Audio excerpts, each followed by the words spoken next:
Halo teman-teman Pragbun Youth, selamat datang kembali di ibadah online service Pragbun Youth Community pada hari ini. Semoga teman-teman bisa mengikuti dengan serius dan hikmat dan berdoa supaya Allah Roh Kudus memberikan kepada teman-teman pengertian yang baru melalui firman Tuhan yang akan kita dengarkan dan akan kita pelajari. Teman-teman semua, pada hari ini kita akan belajar tentang simplicity or minimalism. Kita akan belajar bagaimana pandangan-pandangan ini bisa menolong kita untuk hidup di tengah dunia yang penuh dengan konsumeris dan materialis. Bagaimana itu semua bisa kita lakukan? Mari belajar bersama-sama dengan saya. Teman-teman bisa menanggapinya di kolom komentar, teman-teman, dan kita akan belajar bersama-sama. Teman-teman, mari kita berdoa. Bapa di surga, tolonglah setiap kami dimanapun kami berada. Tolong setiap alat yang kami pakai bisa menolong kami untuk mengikuti ibadah ini dengan baik. Tolong Tuhan, hati kami Engkau yang kuduskan, supaya kami bisa menerima firman-Mu dengan terbuka dan diubahkan oleh kebenaran firman-Mu. Di dalam nama Tuhan Yesus kami berdoa. Amin. Selamat hari Minggu, teman-teman pemuda remaja, di rumah maupun di mana saja. Sungguh Tuhan begitu baik dalam hidup kita. Hari ini kita dikasih kesempatan untuk datang beribadah kepadanya. Mari teman-teman, mari kita siapkan hati kita. Saya mengundang teman-teman untuk bangkit berdiri. Ada mazmur yang menyemangati kita untuk memuji nama Tuhan. Mazmur 103 ayat 22 berkata, "Pujilah Tuhan, hai segala buatannya, di segala tempat kekuasaannya. Pujilah Tuhan, hai jiwaku."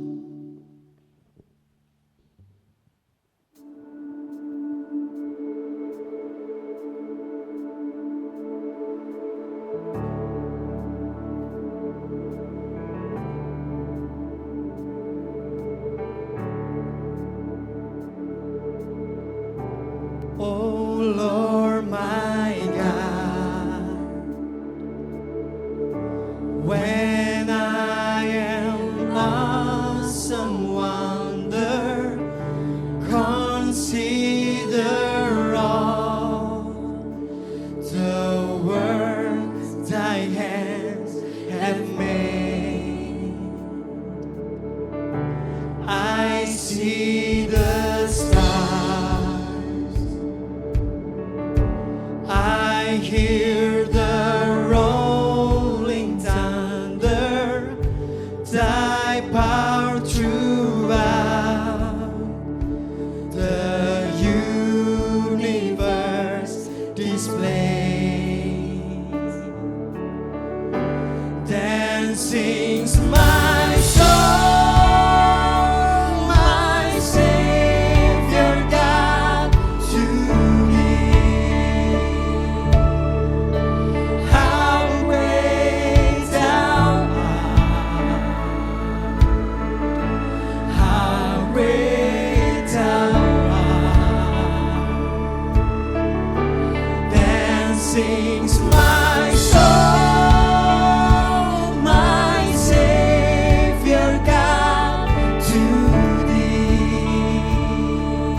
pada hari ini dengan pengakuan iman bahwa pertolongan kita datangnya dari Allah pencipta langit dan bumi yang tidak pernah meninggalkan perbuatan tangannya.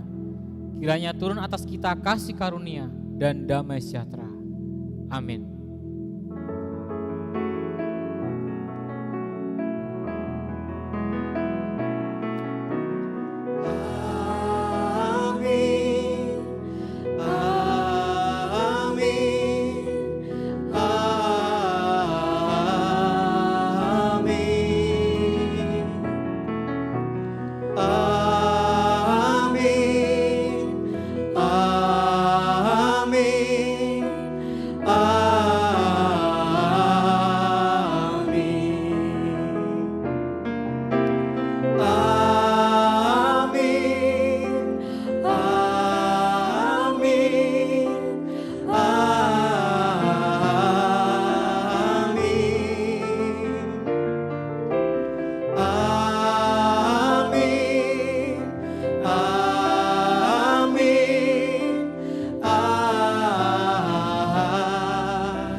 Sambil tetap berdiri, mari kita nyanyikan nyanyian baru bagi Allah kita.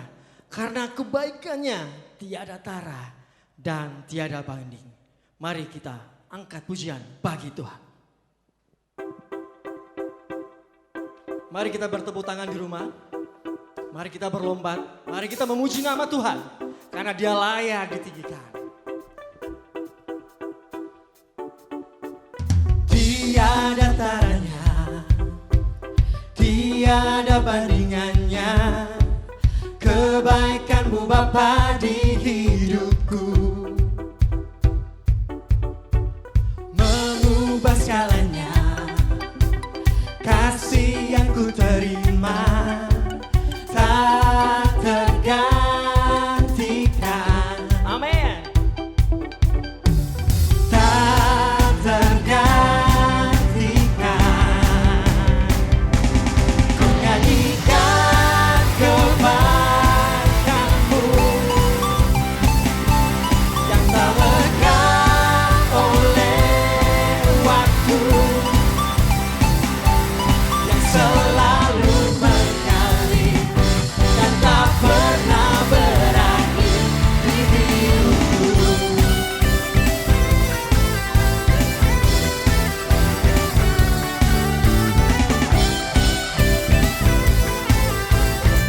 Katakan tiada taranya. Tiada taranya, tiada bandingannya, kebaikan-Mu Bapa di hidupku,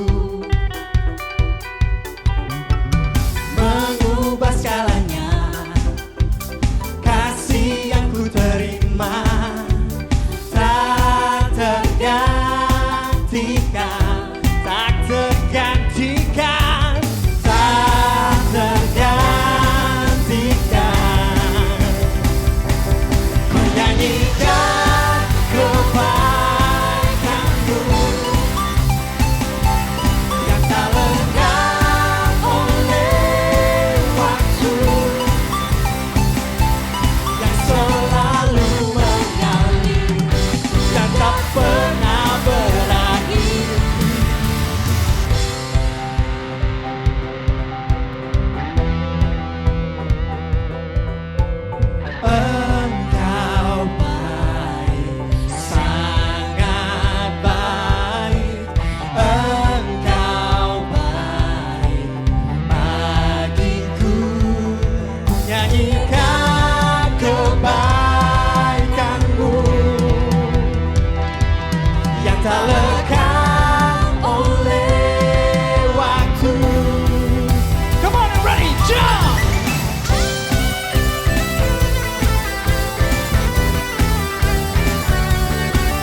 teman-teman, saya persilakan duduk kembali.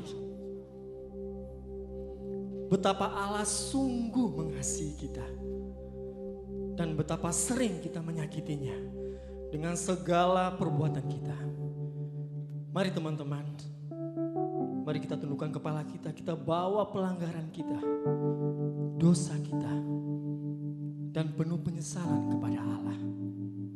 Dan biarlah Allah yang akan memulihkan hati dan jiwa kita.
segala pengampunan-Mu dalam hidup kita.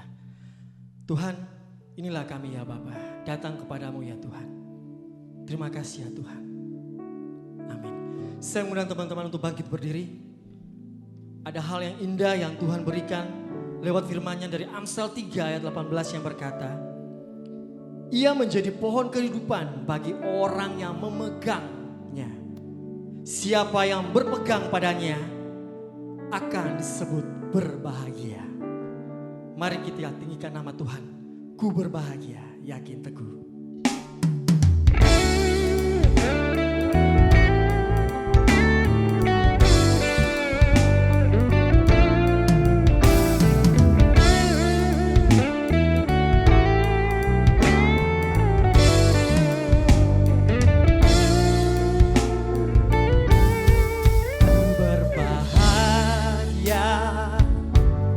Yakin teguh, Yesus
sekalian, kita berdoa bersama-sama sebelum mendengarkan firman Tuhan.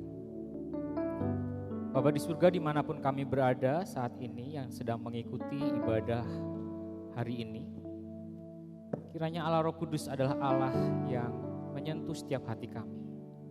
Engkau adalah Allah yang boleh menolong kami untuk mengerti kebenaran firman-Mu. Tuhan boleh pakai setiap alat yang kami pakai untuk mengikuti ibadah live streaming ini. Kiranya Engkau adalah Tuhan juga yang menolong hati kami untuk mau belajar akan kebenaran firman-Mu.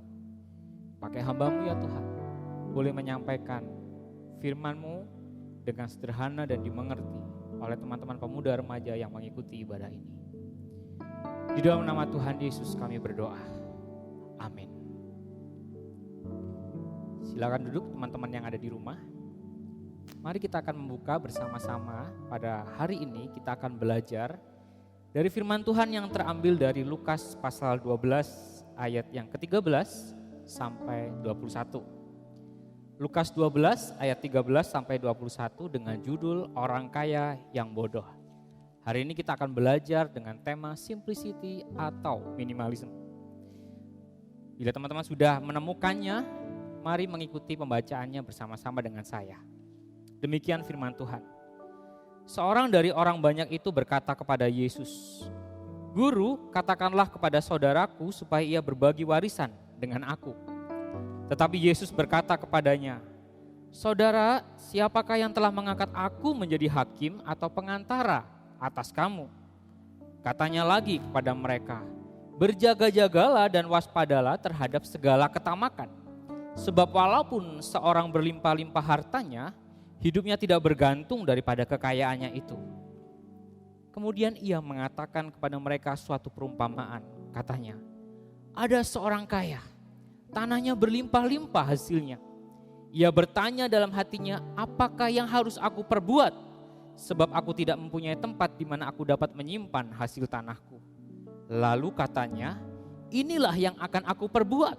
Aku akan merombak lumbung-lumbungku dan aku akan mendirikan yang lebih besar dan aku akan menyimpan di dalamnya segala gandum dan barang-barangku. Sesudah itu aku akan berkata kepada jiwaku, jiwaku, ada padamu banyak barang tertimbun untuk bertahun-tahun lamanya. Beristirahatlah, makanlah, minumlah dan bersenang-senanglah." Tetapi firman Allah kepadanya, "Hai engkau orang bodoh, pada malam ini juga jiwamu akan diambil daripadamu. Dan apa yang telah kau sediakan, untuk siapakah itu nanti?" Demikianlah jadinya dengan orang yang mengumpulkan harta bagi dirinya sendiri, jikalau ia tidak kaya di hadapan Allah. Demikianlah firman Tuhan, berbahagialah kita yang membacanya dan merenungkannya dan memeliharanya dalam kehidupan sehari-hari. Haleluya.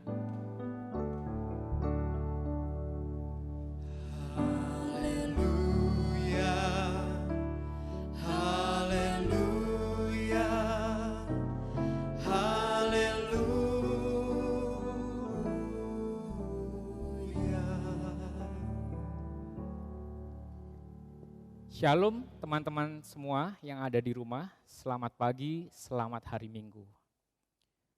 Pada hari ini kita akan belajar sekali lagi temanya simplicity or minimalism.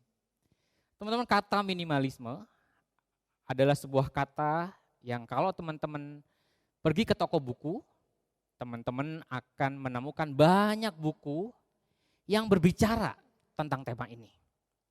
Salah satu buku yang teman-teman bisa temukan di toko buku misalnya adalah buku yang dikarang oleh seorang Jepang ya, yang bernama Fumio Sasaki, yang menyebut dirinya sebagai ekstrem minimalis ya, di mana ia menceritakan bagaimana ia hidup. Ia hanya memiliki beberapa lembar baju yang warnanya sama. Ia memasak menu yang sama setiap hari. Bahkan tidak terlalu banyak memiliki perabot rumah tangga. Kalau teman-teman googling itu rumahnya isinya sedikit sekali. Ia berpendapat seperti ini. Kenapa kita butuh memiliki banyak barang? Apakah kita benar-benar membutuhkan barang-barang itu? Apa tujuannya barang-barang itu kita miliki? Dan ia punya pendapat, kita memiliki barang-barang itu untuk apa? Sebenarnya untuk menunjukkan bahwa nilai kita itu di hadapan orang lain karena barang-barang yang kita miliki. Nah teman-teman, sama dengan orang ini, Fumio Sasaki ini, ada satu orang lain yang lebih terkenal lagi. Yang mungkin teman-teman mengikuti acara TV-nya, namanya Marie Kondo. Ia juga mengungkapkan hal yang sama tentang minimalisme. Nah teman-teman, ia mengatakan seperti ini, bahwa jangan simpan banyak barang, simpanlah barang-barang, wah ini katanya menarik sekali, yang berbicara pada hatimu. Gimana ya barang yang berbicara kepada hati itu ya? Nah dia terkenal dengan kalimatnya bahwa simpanlah barang-barang yang sparks joy, ya, barang-barang yang memberikan sukacita di dalam hatimu. Kalau barang-barang yang memberikan sukacita nggak usah disimpan, tapi simpanlah barang-barang yang memberikan sukacita. Wah ini problematis sekaligus menarik teman-teman. Itu berarti kan kalau misalnya ada orang yang sparks joy-nya dapat dari Minion McD Happy Meal yang terbaru, wah ya boleh nyimpan banyak. Atau Gundam Perfect Grade yang paling mahal boleh nyimpan banyak. Atau humidifier yang warna putih ada biru-birunya itu ya, PS5 boleh simpan kalau itu spark joy ya. Apakah itu yang dimaksud teman-teman? Kan menjadi problematis. Nah dengan populer Marie Kondo dengan kotak-kotak box minimalisnya itu yang asik dibeli, bahkan juga seorang YouTuber Indonesia yang terkenal, seorang komedian yang nulis buku Manusia Setengah Salmon ngomongin tentang hal ini kan. Nah ini menjadi sangat menarik sekali minimalisme. Nah teman-teman, apa sih minimalis itu? Minimalis itu bicara tentang less is more ya. Memiliki sedikit itu artinya lebih banyak ya. Memiliki sedikit itu justru lebih membahagiakan, katanya seperti itu. Kenapa ia muncul teman-teman? Minimalisme ini muncul karena teman-teman ini adalah sebuah gaya hidup yang berusaha mengcounter konsumerisme dan materialisme. Ia mempertanyakan juga kemelekatan kita pada benda dan barang-barang. Bahkan ia adalah sebuah usaha untuk menggugat kita yang berusaha mengais validasi dari sosial media. Nah teman-teman, bagaimana? Apakah minimalisme ini menjadi menarik? Apakah teman-teman pernah mendengarkannya? Apakah teman-teman juga berpendapat, oh ini penting dan ini aku harus ikuti? Bagaimana teman-teman yang mengikuti ibadah ini? Apakah ada teman-teman yang saat ini sedang bergumul dengan lelahnya hati kita karena seolah kita ini hidup dalam treadmill kepuasan yang selalu terus-menerus tidak pernah berhenti, kita tidak pernah merasa puas. Apakah hati kita ini menjadi worry, menjadi khawatir dan cemas saat achievement kita, pencapaian kita tidak sama dengan kebanyakan orang. Apalagi di tengah pandemi, di tengah krisis yang membuat hidup menjadi semakin sulit. Beberapa teman yang baru lulus kuliah yang fresh graduate belum bisa cari kerja seperti normalnya. Teman-teman yang SMA menjadi kesal dan kecewa karena semuanya harus online pembelajarannya. Kita pun menjadi tidak puas dengan kondisi kita. Minimalisme itu bicara tentang bagaimana manusia berusaha mengobati hasrat hati kita yang tidak pernah puas. Ya, ada satu quote yang cukup sering kita dengarkan, quote ini berkata, kita suka beli barang yang kita tidak butuh dengan uang yang kita tidak punya untuk memikat orang yang kita tidak suka. Saudara setuju nggak dengan kata-kata itu? Nah teman-teman, di tengah dunia yang seperti ini muncullah minimalisme ini sebagai sebuah obat akan perasaan dan rasa yang tidak puas. Apakah obat ini manjur? Jauh saudara sebelum minimalisme ini ada. Kekristenan mempunyai disiplin rohani yang disebut dengan simplicity. Kata dalam bahasa Indonesianya diterjemahkan biasanya dengan kesederhanaan atau keugaharian. Apa itu simplicity? Seorang bernama Richard Foster, seorang teologian, memberikan definisi tentang simplicity atau kesederhanaan ini. Simplicity bicara tentang realitas di dalam hati kita yang mewujud dalam realitas keluar. Ia adalah disiplin rohani teman-teman yang mewujud di dalam aksi-aksi yang lahiriah. Ia merupakan hasil dari kondisi hati yang mempercayai nilai-nilai yang ilahi. Ingat sekali lagi, ada nilai-nilai yang dipercayai, ia kemudian memunculkan sebuah kondisi hati yang aman, tentram, dan tidak terpengaruh oleh situasi-situasi di luar. Dan ia menunjukkan dirinya dengan cara atau gaya hidup yang lahiriah. dengan nilai-nilai yang nyata. Nah teman-teman, kita akan belajar sebenarnya di dalam Alkitab ada banyak pembelajaran yang bisa kita ambil tentang topik ini. Tapi secara khusus hari ini kita akan bicara melalui teks orang kaya yang bodoh yang tadi kita sudah baca. Ada 3 hal yang kita akan pelajari hari ini. Apa saja yang dibicarakan tentang simplicity? Apa itu simplicity? Apa yang dimaksud dengan simplicity, kesederhanaan melalui perikop ini? Yang pertama teman-teman, simplicity itu bicara tentang fokus. Bicara tentang fokus. Pada saat itu Yesus sedang berkhotbah pada orang banyak. Tetapi pertama-tama dia mengajar untuk para muridnya. Di tengah pengajaran itu ada seorang yang datang kepada dia dan berkata sedemikian, "Guru, katakanlah pada saudaraku supaya ia berbagi warisan dengan aku." Jadi kemungkinannya ini ada satu keluarga yang silang sengkarut, silang sengketa, berbagi warisan, bingung, dan teman-teman, ia datang kepada Tuhan Yesus. Saudara, waktu saya baca ini saya heran, ngapain orang ini datang sama Tuhan Yesus? Memang Tuhan Yesus pengadilan? Memang Tuhan Yesus ngurusin warisan? Makanya juga Tuhan Yesus bertanya kepada dia, "Lalu siapakah aku ini? Siapakah telah mengangkat aku menjadi hakimmu?" Yesus tahu bahwa sebenarnya orang ini salah cari bantuan. Tetapi teman-teman, Yesus memang tidak menjawab persoalan yang ia ajukan, tetapi justru Tuhan Yesus dengan pengajarannya dan dengan perumpamaannya yang sangat penuh humor dan ironis ini teman-teman, menyasar masalah yang terdalam yang diangkut oleh orang ini, yang ada dalam hidup orang ini. Apa masalahnya? Yesus berkata, "Berjaga-jagalah dan waspadalah terhadap segala ketamakan. Sebab walaupun seorang berlimpah-limpah hartanya, hidupnya tidak tergantung daripada kekayaan itu." Kata kunci dari ayat ini adalah teman-teman kata tamak, kata ketamakan. Yesus berbicara tentang greedy, tentang ketamakan. Salah satu dosa yang sangat sering ditegur oleh Alkitab di sepanjang dari Perjanjian Lama sampai Perjanjian Baru. Kata tamak kerap dijelaskan sebagai hasrat yang berlebihan pada hal-hal duniawi. Diibaratkan itu seperti rasa haus yang amat sangat yang secara keliru ingin diatasi dengan minum air laut. Yang justru membuat hausnya itu makin bertambah-tambah. Matius 6 ayat 24 berkata, dan ini merupakan asal muasal dari ketamakan. Tak seorang pun dapat mengabdi kepada 2 tuan. Karena jika demikian ia akan membenci yang satu dan kemudian mengasihi yang lain. Ia akan setia kepada yang seorang dan tidak mengindahkan yang lain. Kamu tidak dapat mengabdi kepada Allah dan kepada Mamon. Teman-teman, kata tamak itu saat muncul pada saat seseorang salah fokus. Yang ia sembah adalah mamon, yang ia sembah adalah harta, yang ia sembah adalah barang-barang, yang ia sembah bukanlah Allah pencipta, tetapi ciptaan itu sendiri. Seperti orang Israel yang menyimpan mana padahal Tuhan sudah larang.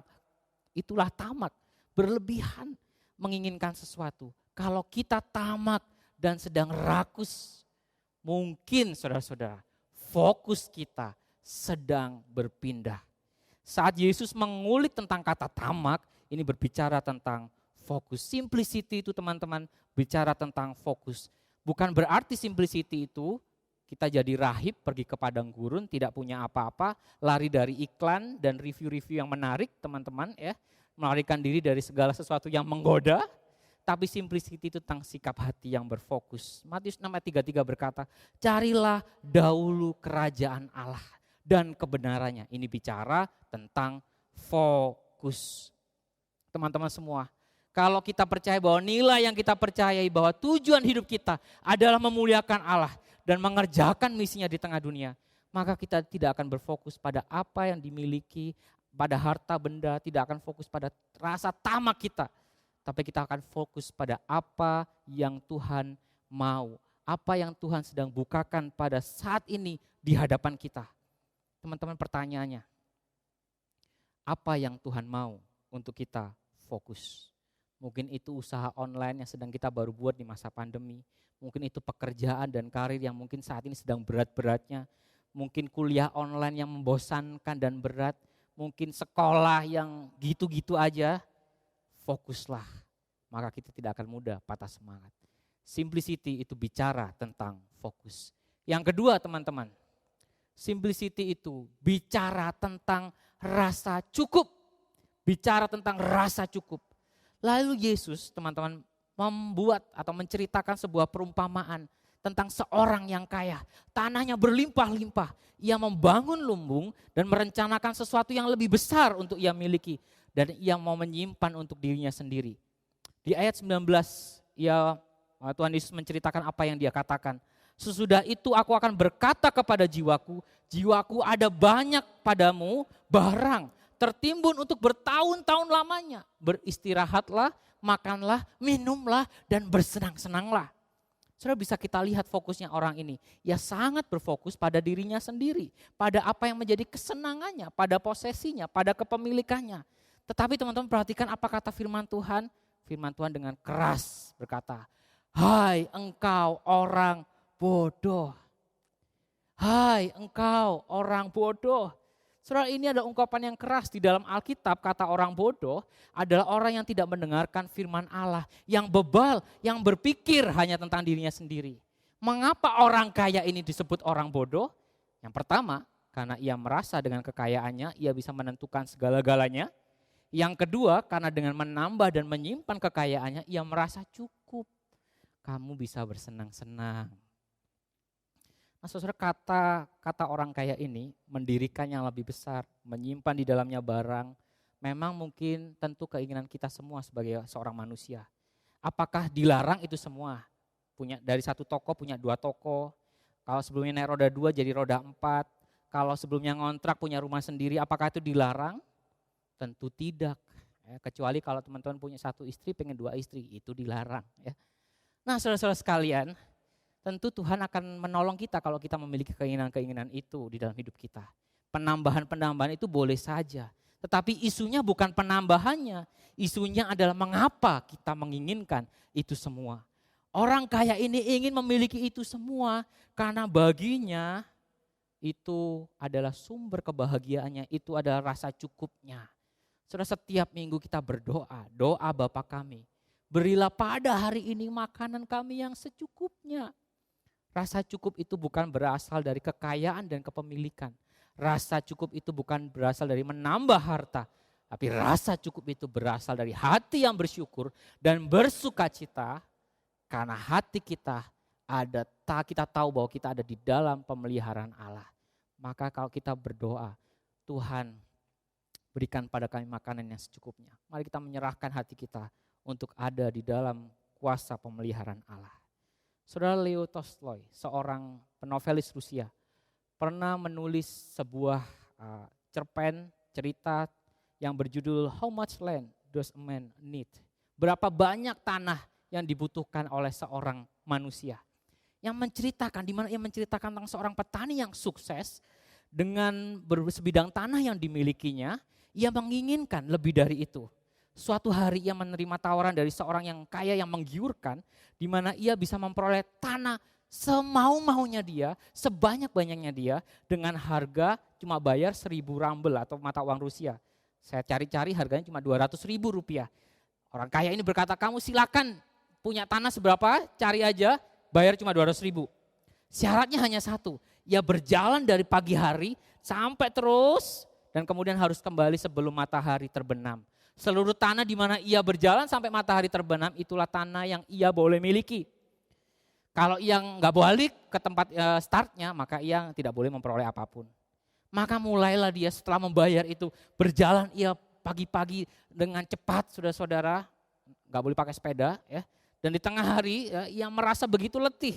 Namun ia terus-menerus berjalan untuk memperoleh tanah yang luas. Oh, aku harus cari lagi, aku harus jalan lagi. Kalau bisa aku lari supaya tanahnya itu seluas-luasnya. Nah, beberapa saat sebelum matahari terbenam, kemudian ia sadar bahwa ia sebenarnya sedang serakah dan keserakahannya itu membuat ia lelah. Namun ia terus menggunakan tenaga terakhir untuk sampai di titik terakhir sebelum matahari terbenam. Akhirnya memang ia berhasil kembali. Sampai ke titik awal, tetapi pada saat terakhir ia jatuh. Mulutnya mengeluarkan banyak darah dan beberapa menit kemudian ia mati. Saudara, judul cerpen tadi apa? Berapa besar tanah yang dibutuhkan seorang manusia? Jawabannya apa, saudara? Berapa? 2 meter saja dari kepala sampai lutut. Itulah yang dibutuhkan manusia. Saudara, kekosongan dalam diri kita bisa membuat kita begitu dehidrasi. Sehingga membuat kita memperjuangkan sesuatu untuk penuh dengan cara-cara yang tak perlu. Penuhi diri kita saudara dengan rasa cukup dalam anugerah dan kasih Tuhan. Inilah pentingnya memiliki rasa cukup. Menolong kita untuk menikmati ciptaan Tuhan tetapi tidak melekat dan terikat pada ciptaannya. Kita sepatutnya saudara hanya melekat dan terikat kepada Tuhan Sang Pencipta itu sendiri. Saudara, apa yang harus kita lakukan untuk kita bisa merasa cukup? Belajarlah merasa cukup dengan pekerjaan dan karir yang sedang kita jalani. Belajarlah merasa cukup dengan kesempatan pendidikan yang sedang kita jalani. Belajarlah merasa cukup dengan keluarga yang kita miliki. Jangan membandingkan diri dengan orang lain. Jangan memalsu tampilan dan kesuksesan kita menjadi kita menipu diri kita sendiri. Belajarlah merasa cukup. Mari kita menelusuri isi hati kita. Saudara, ada orang yang tidak pernah merasa cukup karena ia punya ambisi untuk membuktikan diri. Karena ada orang yang tidak merasa cukup karena ia punya nafsu. Ada orang yang merasa tidak cukup karena ia iri hati. Dan semuanya itu mungkin ada luka-luka masa kecil yang membuat ia tidak pernah merasa cukup. Saudara, mintalah hati yang tercukupi oleh kasih dan anugerah Tuhan.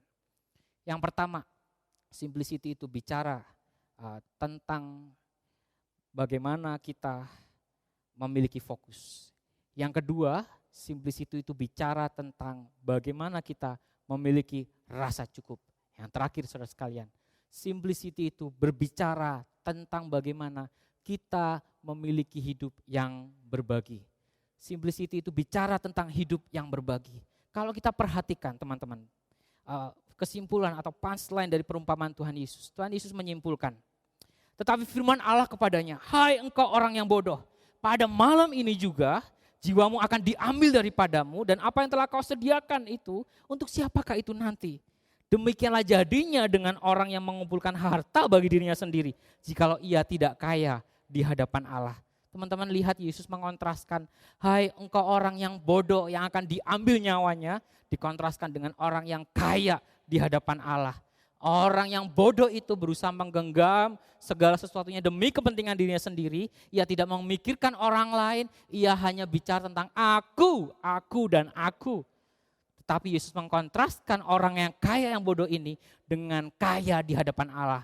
Apa artinya kaya di hadapan Allah? Kaya di hadapan Allah itu artinya bicara tentang bagaimana hidup kita adalah hidup yang membagi, pribadi yang membagi, pribadi yang memperhatikan hidup orang lain dan sesama. Kebajikan berbagi ini teman-teman dapat kita temukan di sepanjang Alkitab. Kisah janda di Sarfat, kisah jemaat di Filipi yang dipuji oleh Rasul Paulus dan banyak kisah-kisah lainnya. Mengapa berbagi adalah bagian penting dari gaya hidup simplicity? Saudara, karena Allah kita adalah Allah yang berbagi. Allah kita itu adalah Allah sang pemberi, sang terberi, dan sang pemberian.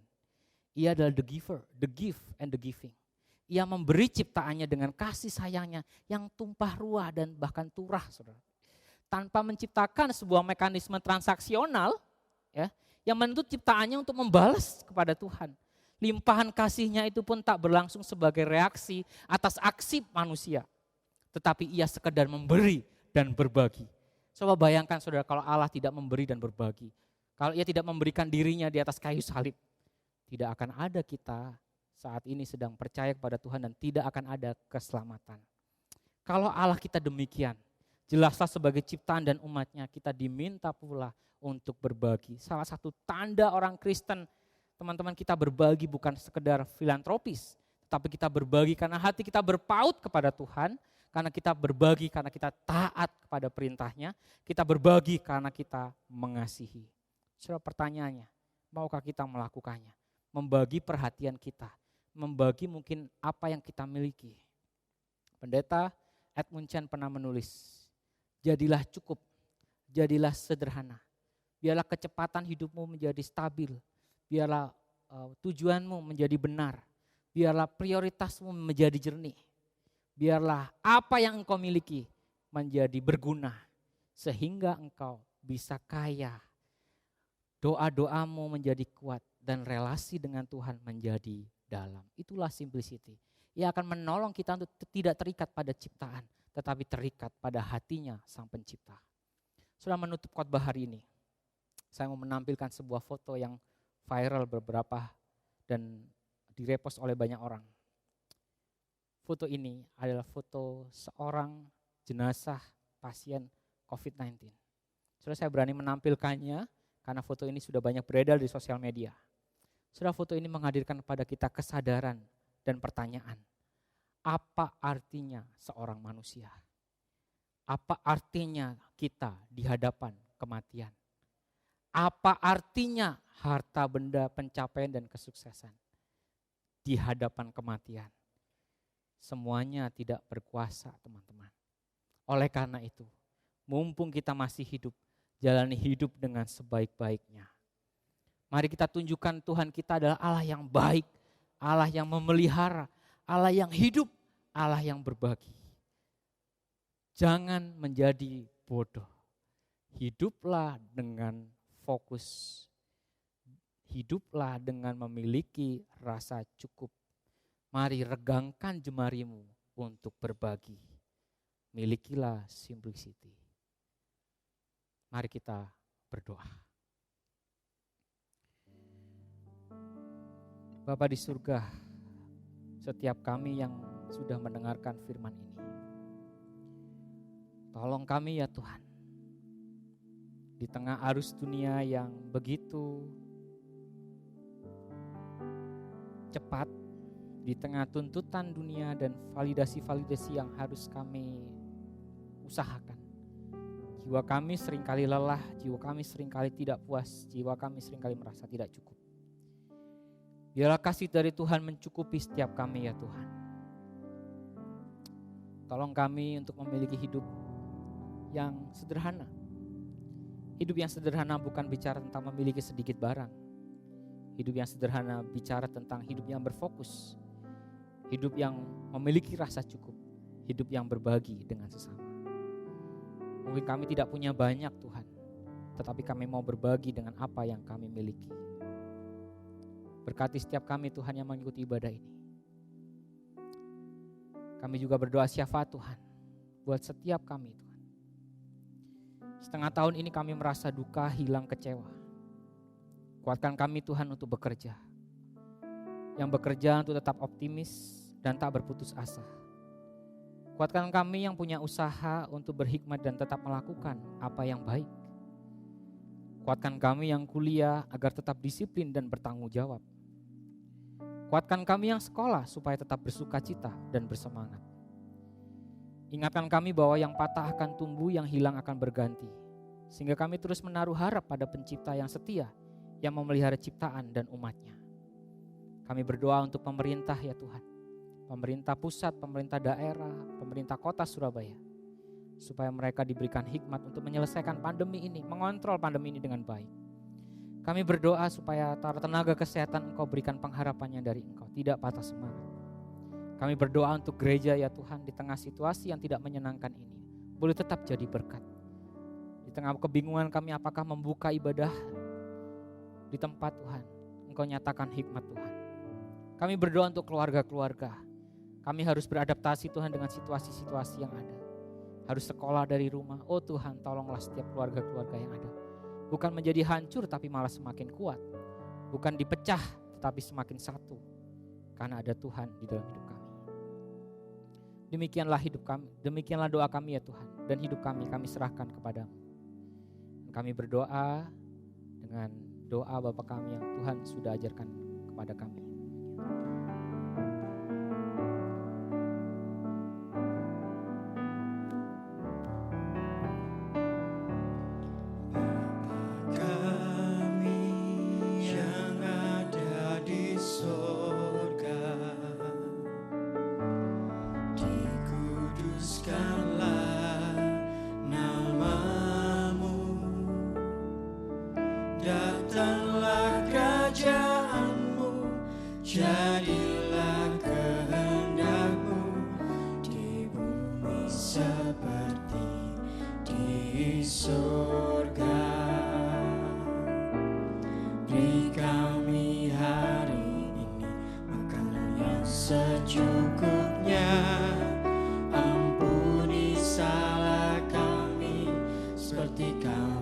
Ampuni yang bersalah pada kami.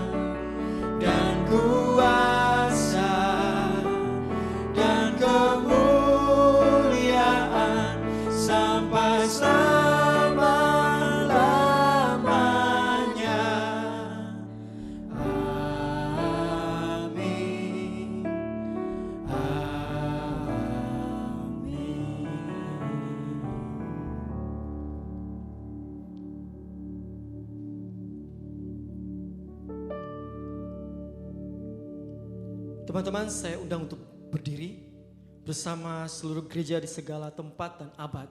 Mari sama-sama kita mengikrarkan kembali pengakuan iman rasuli kita bersama-sama. Pengakuan iman rasuli. Aku percaya kepada Allah, Bapa yang Maha Kuasa, Khalik langit dan bumi, dan kepada Yesus Kristus, anaknya yang tunggal Tuhan kita, yang dikandung dari Roh Kudus, lahir dari anak darah Maria, yang menderita sengsara di bawah pemerintahan Pontius Pilatus, disalibkan, mati dan dikuburkan, turun ke dalam kerajaan maut. Pada hari yang ketiga, bangkit pula dari antara orang mati, naik ke sorga, duduk sebelah kanan Allah, Bapa yang Maha Kuasa. Dan dari sana ia akan datang untuk menghakimi orang yang hidup dan mati. Aku percaya kepada Roh Kudus, gereja yang kudus dan am, persekutuan orang kudus, pengampunan dosa, kebangkitan orang mati dan hidup yang kekal. Amin. Saya persilakan duduk kembali. Mari kita siapkan persembahan kita. Mari kita beri yang terbaik bagi Tuhan kita. Mazmur 34 ayat 9 berkata, kecaplah dan lihatlah betapa baiknya Tuhan itu. Berbahagialah orang yang berlindung padanya.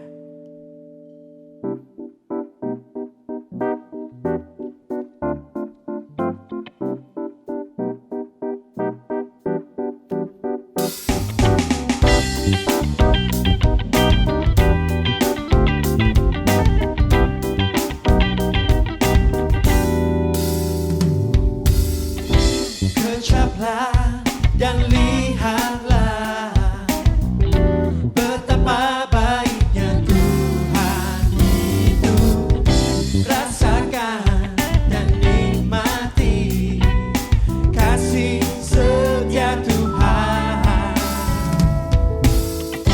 Kecaplah dan lihatlah betapa baiknya Tuhan itu. Rasakan dan nikmati kasih setia Tuhan. Kasih setia Tuhan. Syukur bagimu Tuhan. Segala hormat bagimu Tuhan. Allah yang mengasihiku, Allah yang memeliharaku selamanya.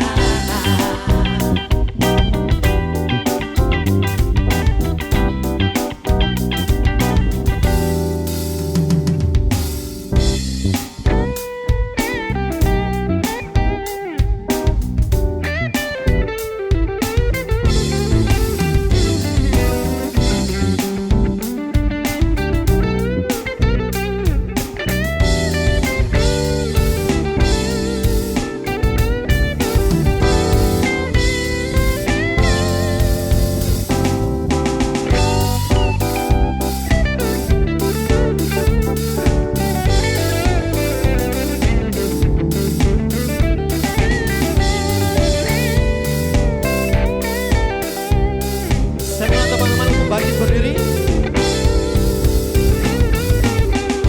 Kecaplah dan lihatlah betapa baiknya Tuhan itu.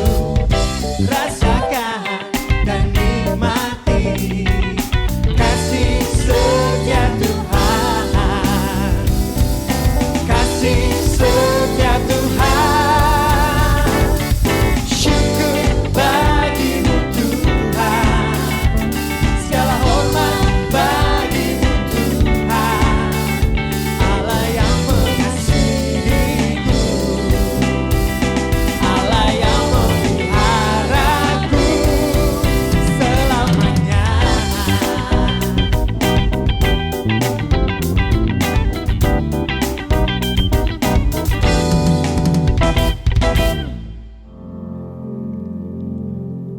Mari teman-teman, mari kita bawa persembahan kita di dalam doa. Mari kita tundukkan kepala. Terima kasih ya Tuhan untuk persembahan yang telah Engkau berikan di dalam hidup kami, yaitu dirimu sendiri ya Bapa.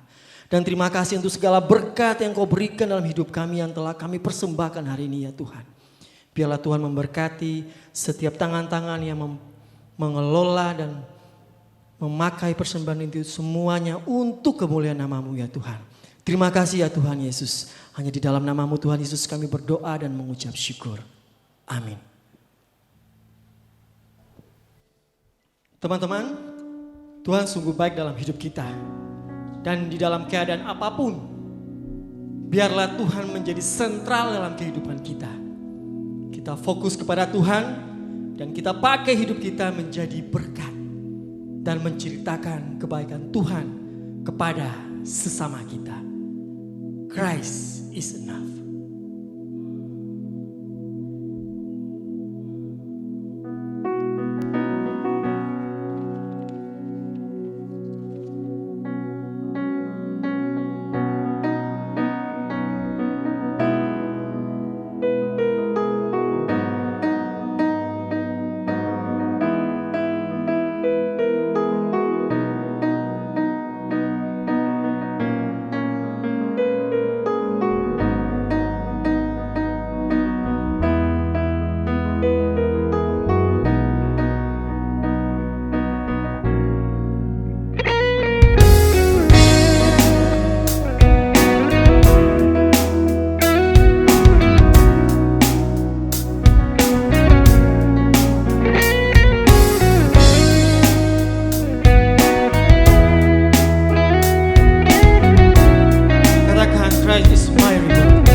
There's nothing in this world that could ever satisfy.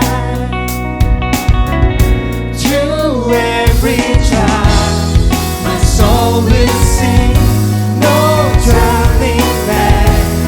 I've been set free. Christ is enough for me. Christ is enough for me. Everything I need is in you. Everything I need. Christ my all in all, the joy of my salvation,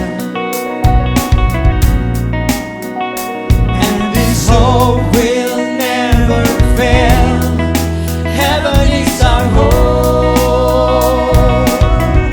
Through every trial, my soul will sing, no turning back. I've been set free. Christ is enough for me. Christ is enough for me. Everything I need is in you. Everything I need.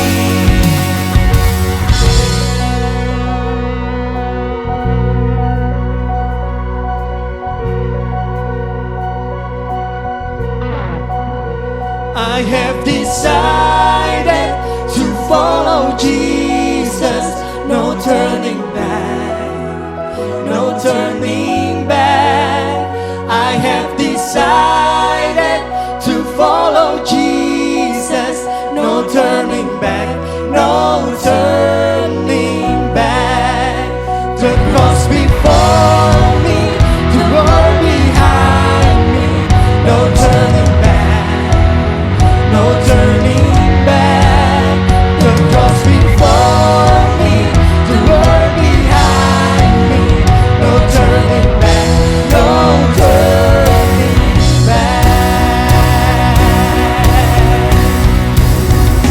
Christ is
Saudara sekalian, mari kita akan kembali dalam kehidupan kita.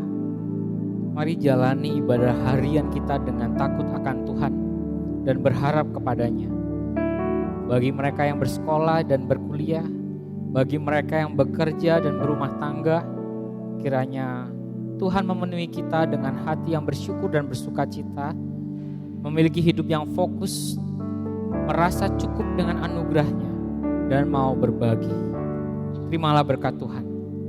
Semoga Allah sumber pengharapan memenuhi kamu dengan segala sukacita dan damai sejahtera dalam iman kamu, supaya oleh kekuatan Roh Kudus kamu berlimpah-limpah dalam pengharapan. Amin.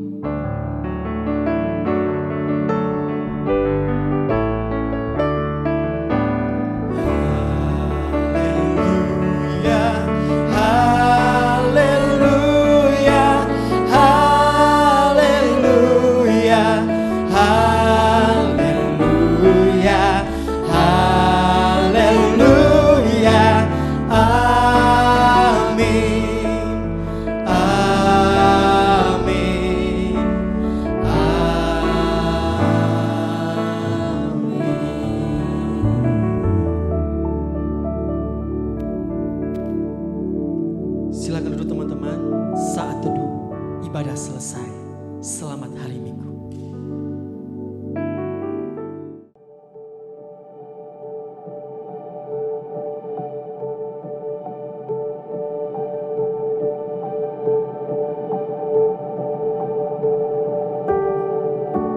Teman-teman kaum muda GKI Perekulan Bunder, saya percaya dalam masa-masa ini Tuhan membentuk kita. Dan kita belajar banyak hal sehingga kita menjadi pribadi yang terus-menerus diperbaharui. Saya mengajak pula untuk kita terlibat dengan dua cara. Yang pertama, mari kita menjaga diri kita.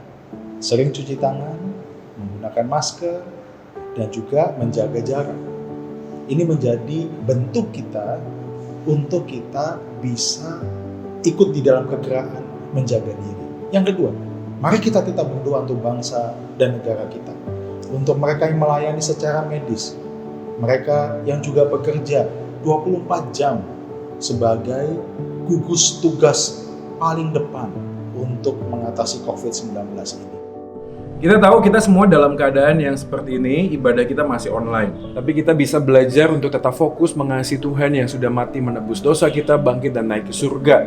Dan kali ini kita mau ngajak kalian untuk bagiin link dari ibadah kita yang ada di Prekbun, supaya kita bisa jadi berkat buat teman-teman yang lainnya. Dan teman-teman juga bisa bagiin link Prekbun Podcast. Nah, di sana kita bisa belajar renungan harian, belajar tentang firman Tuhan, dan tetap bertumbuh di dalam kondisi yang sulit seperti ini. Jika kalian ada pokok doa atau ingin kami bantu doakan, kalian bisa menghubungi majelis atau CG leader kalian, atau kalian bisa klik link di bawah ini. Kami ingin membantu dan mendukung kalian di dalam doa. Meskipun kita nggak bisa ketemu secara fisik, tetapi kita masih bisa ketemu secara online kan.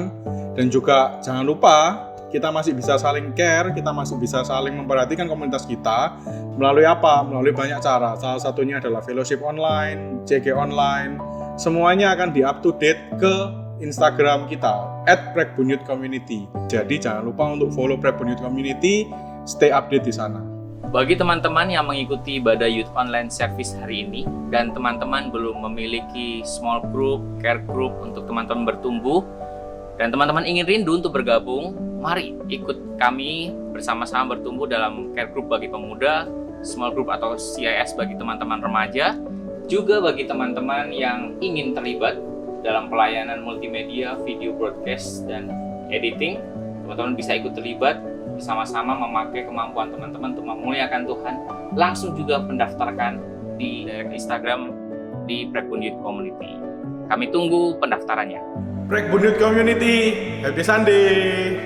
Prekbun Youth Community,